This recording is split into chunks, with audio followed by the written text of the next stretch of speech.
Welcome to the Local Marketing Source Weekly Update, brought to you by localmarketingsource.com. This update is taken from the Local Marketing Source Professional Development Program for local marketers. This week's Local Marketing Update is brought to you by Scott Gallagher. Scott is the co-founder of Local Marketing Source and has become the recognized expert in providing online marketing services to local businesses. Follow Scott on Twitter @ScottGallagher5 and on Facebook.com/ScottPGallagher. All right, well, Scott Gallagher here with Local Marketing Source, bringing you your local marketing industry weekly update.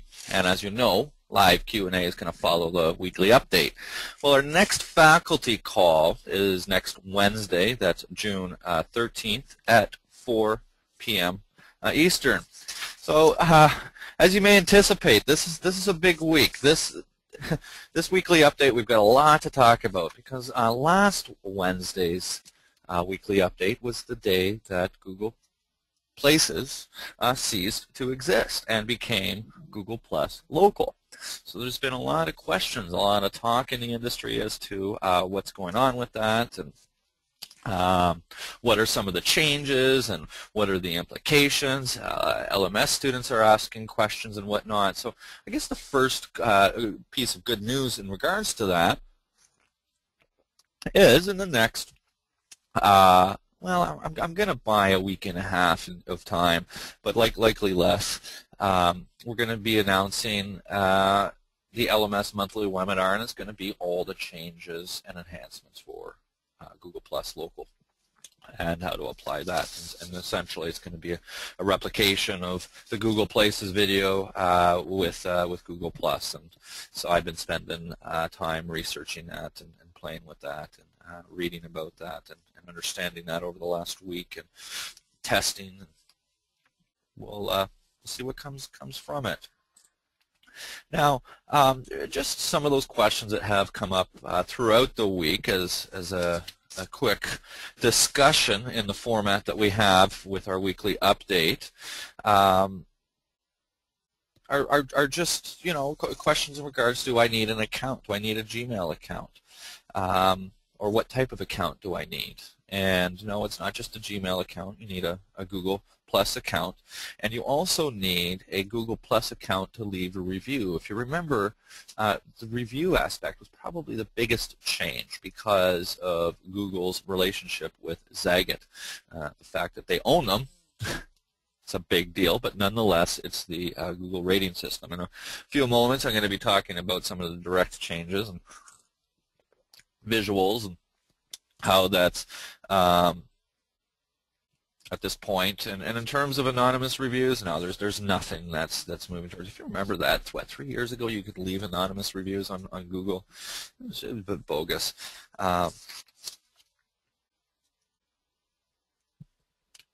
They're running into different bugs and whatnot, and the leave a review button has seemed to pop up and not pop up on the landing pages of these businesses. Why that's happening, we're not too sure at this point. It appears that the button's gonna disappear.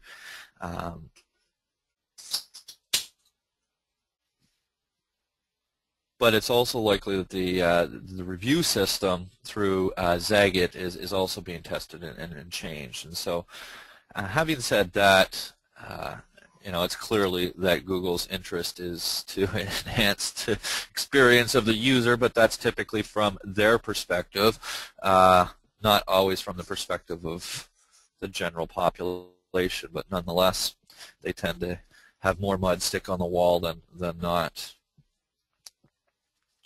The bulk upload was also recently upgraded for the Google Plus Local to get data into Google Plus Local.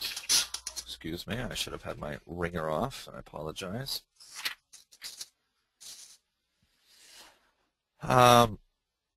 Videos are also a change. There's no host on the Places aspect of Google to host videos. Therefore, you can no longer upload videos.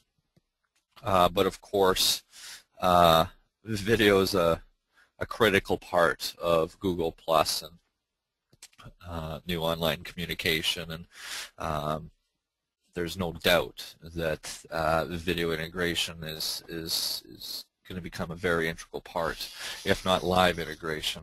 Why does this thing keep? Somebody just wants to get in touch with me. Now, when you do searches in Google and you get listings on the SERPs, and you can say see listing on Google Maps, it's not sending people to the Google Plus local page. At first that was thought that that was going to be the way it was, but Google's come back and says that they're working on that, and that they're having a problem with it. Now, here's a big question, guys. You had the places pages, and these Google Places pages were not really pages. We called them a place. Essentially what they were was a search result. They weren't. They were a dynamically created page on the fly, and this led to a lot of controversy on to whether or not we can, for example, deploy old school SEO tactics to place pages and help organic rankings that way. Is it going to help? Is it going to help the local listings if we fire links? And it's always been debatable. Over at Local Marketing Source, it's never really been a debate. We don't focus on whether or not a link is recognized or not. Back in 2009, when they introduced follow in the social world, it's still exposure that's out there, and these search engines are looking for these types of different signals, and so having a piece of content somewhere in nowhere land on the internet that links back to a place's quote-unquote page, is it going to help your rankings? Well, it may not be a signal or a big signal in terms of ranking, and with hundreds of different signals, the truth is it's almost impossible to really run tests and define exactly what's what. So it's very arguable whether or not that will help, but it's not argued that it's exposure that's out there. And if it's exposure in the right area, we got to assume that the search engines are giving credit to exposure. Well, we know they're giving credit to exposure. That's exactly how we rank businesses in the first place. So the big question with Google Plus that really comes to my mind is, are these new pages on Google Plus Local search results or not? Well, that question in itself can be debated. Whether it's a search result or is it a page. And the question comes down to what's showing up in the search engine results. Really, does it really matter of what it looks like? Is this just actually coming up? Is this a piece of content that could have the propensity to show in a SERP? Well, it does. It does have that propensity to show.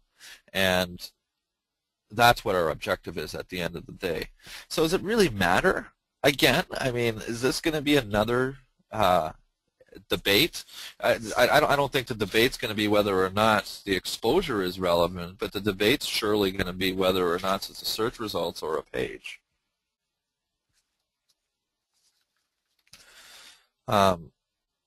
Something here that I have directly from Google in a short paragraph as to the big difference of Google Plus Local and Google Places. And they say a Google Plus page has all the social features available to Google Plus users: Hangouts, sharing the circles, video uploads, etc. A local Google Plus page is just a new look to the Google Places listing, minus the social features. Those social features are coming soon, as I mentioned in my original post above. And I also said we know it's not ideal needing to manage two separate pages. Well, of course.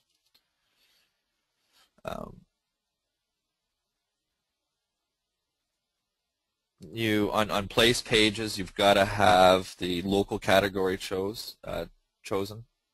so that they can bring multiple pages together to create one listing later on as well. What else? We got lots. I could talk for a long time. I guess some of the biggest implications now are what we want to watch over the next 6 months on our search engine results and what we're starting to see in the SERPs. And our industry seems to be talking more and more about social signals within the algorithm. As you know, as a local marketing source student, this is no surprise, and we recognize that these social signals are going to be built into their algorithm. Well, it all comes down to the use, and Google Places and reviews are something that's important, and it is something that businesses are now becoming trained to acquire. Not only do we push that with our customers, but Google, 6 months ago, did a blog post, maybe not even, and it was discussing their POR, point of review system, saying put a terminal into your office to acquire reviews. On the contrary, Yelp says that's a big no-no. But nonetheless, we haven't seen any of those social signals in play. It wouldn't make any sense at this time. But following traditionally how Google operates, these are definitely items of discussion in the coming weeks.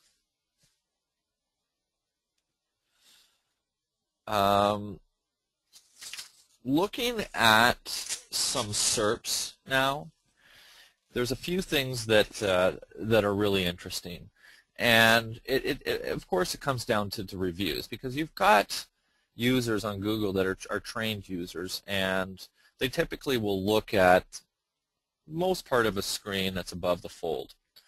And when they do that, they're going to evaluate the information that's on that and look for certain items as trained buyers. And myself as a trained buyer, I automatically look at the number of reviews, and I subconsciously look for a pattern that, if I'm looking for a pizza delivery company and 3 of them have 20 or some odd reviews and one of them has 1 or 2 or 3 reviews, it's, I probably won't look at that, and I'll go and look at some of the businesses that do have the larger number of reviews. With the integration of Zagat as well, they have a 30-point scale that they rate reviews on. And Google looks like is testing different types of ways to display this review information on their SERP. Now, as it stands and what we're seeing right now, seeing 4 different types of displays is going to be confusing to consumers. There's no question about that. You're not going to train consumers exactly what to look for and to make decisions, because different data means different things. But what we are seeing is, for example, when you have an integrated result, that's a local result, or sorry, an organic result with local information in it, and has the push pin. Anytime you see that little red push pin is a local result. And if they've got more than 10 reviews, then I guess Zagat's got the ability to generate a score, and the score is displayed. Now, if there's less than 10 reviews, then Google doesn't show, they only show the number of reviews, they don't show the score. So if you've got, so in other words, businesses want to get at least 10 reviews. That's now all of a sudden a metric for us as marketers. That's a threshold that we need to achieve. That's some of the first things that you should probably work towards with clients, is to acquire a minimum of 10 reviews. That's going to be more information to display.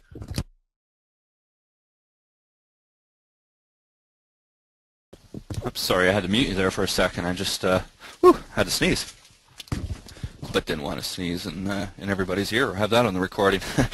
So having that threshold of 10 reviews is now becoming very important. You've got more information, you stand out a little bit more, your propensity to get clicked on increases. If no reviews are showing, then it just shows a link to the Google Plus page. And it just says Google Plus page instead of reviews. So you're not missing out on the link, but the link that says, 45 Google reviews, you click on that and you'll get to your Google Plus local page. Now, the paid listings with the old school stars, remember the 5 stars, and they would rate the stars on the average. It was kind of similar to the scoring system, much more rudimentary. And then you see 45 reviews, you click on that. Interestingly, that still goes to the old places. So they haven't transitioned all AdWords and AdWords Express over.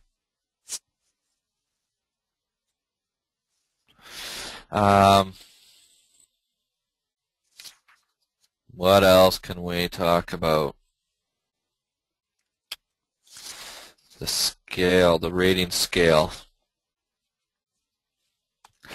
Well, it's definitely got a lot of media coverage in the last week. It's definitely been a lot of fun, but there's not. What's going on with my screen here? There we go. At the end of the day, what we do as marketers, there's really not a lot that's different. There's really not a lot to be concerned about. All these questions that are starting to come out are very technical questions. Should I do this or should I do that? Should I look at it like this or should I look at it like that? Don't forget about what we're trying to do here as marketers, and that's understanding the different segments of our audience and creating content that's really relevant for them and trying to get it distributed into areas that they may reside.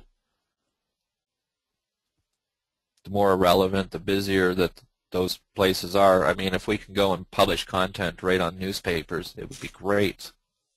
But we wouldn't have the authority. We'd have to work really hard for those types of links and that type of exposure.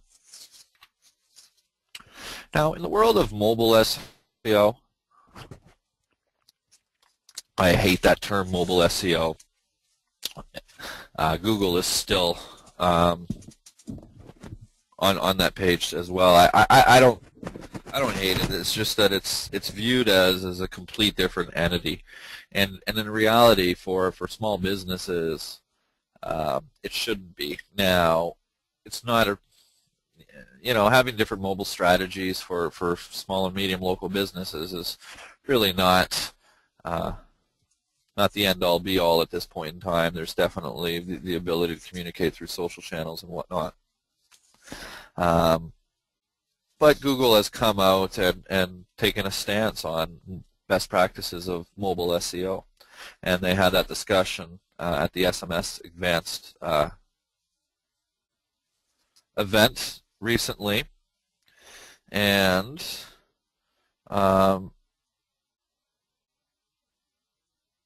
Google says that there are 3 basic configurations for when going mobile for a business. And they have one that they call Google just loves to add terminology to make confusion, but that's the responsive design approach. A website that really serves all different devices with the same set of URLs. That's it. And with, each different URL serving the same HTML to all devices and using CSS, that's cascade style sheeting, to change how the page is rendered on the device. So basically, that's the most complex way for a designer to be able to develop a site. But you're saying, okay, here's my set of HTML code, here's my set of content, and when different devices come to it, we want you to place this content in different ways to be able to set up this way here. And that way, you're only supplying one page, one piece of content, and encode on how it's all set up based off of certain parameters. The next one is sites that dynamically serve all devices on the same set of URLs. But what happens here is you'll have a mobile device that comes to a web page, and then you'll send one set of HTML code. You'll have a tablet that comes, and you'll send another set of HTML code. But all that HTML code is still rendered in the CSS. So now you've only got 3 times the amount of pages. As opposed to businesses that are designing mobile-only websites. So I'm sorry for everybody that ever bought any mobile marketing package that's out there that quickly made a mobile site, and then you went and told businesses to go and buy www.theirdomainname.mobi to have a Mobi version of that website. Well, this is Google coming out and saying explicitly, no, that's bad SEO. That's not what we want to see.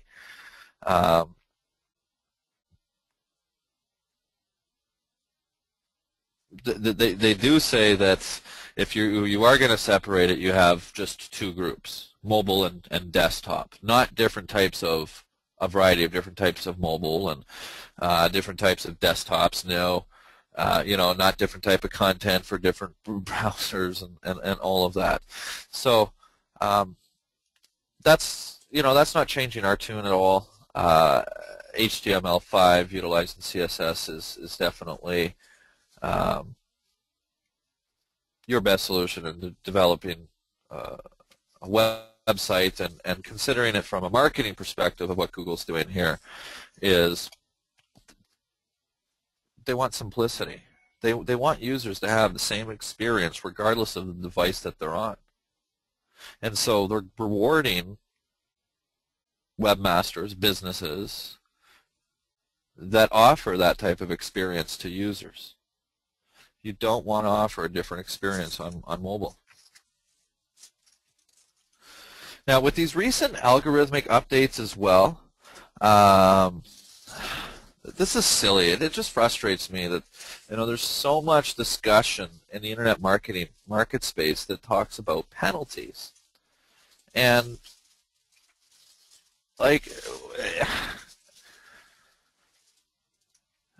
people think it's a conspiracy, and I personally don't get it.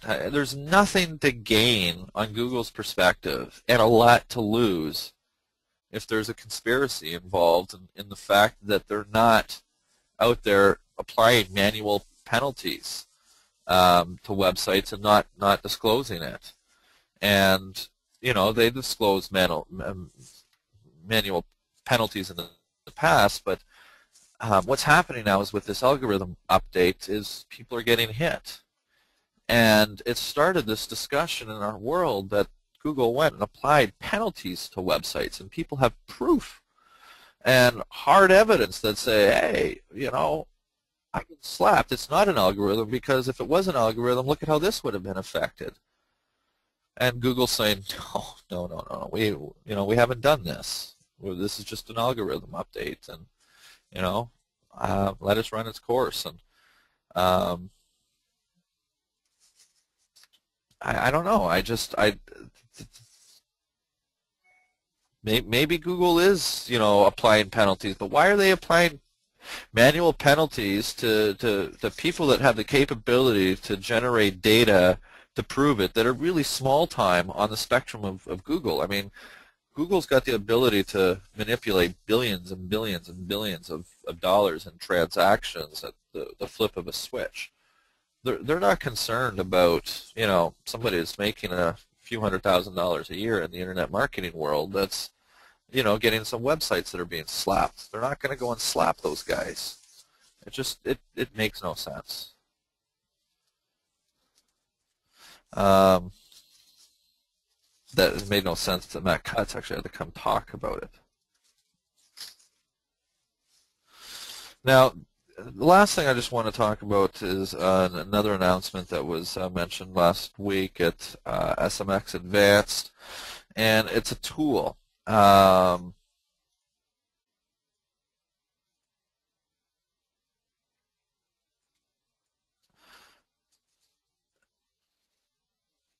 We're going to talk about this a little bit, but yeah, it's in regards to what we were talking about in terms of where Google has actually placed what they call manual actions. Not necessarily, in our world, we call them penalties. And Google discloses this information. We've talked about that. And so this is a tool that allows you to go and check to see if you've got a penalty. And right now the conspiracy is that there's a lot of sites that have penalties, and Google's saying, no, we didn't penalize them. And people are saying, yeah, we are. Look here, give us back our rankings. And now Google's saying, okay, screw you guys. We're going to give you a tool that you can see all of this. That's not here yet. And when does Google say, oh, who mentioned this? Matt Katz and editor-in-chief Danny Sullivan. And they said, but that may be months away if it happens. All right, well, that's the conclusion of this week's weekly update, and I am going to move the floor to some live questions. That concludes this Local Marketing Weekly Update, brought to you by LocalMarketingSource.com. This update is provided from the Local Marketing Source Professional Development Program for local marketers. Visit LocalMarketingSource.com for additional resources focused on online marketing for local businesses.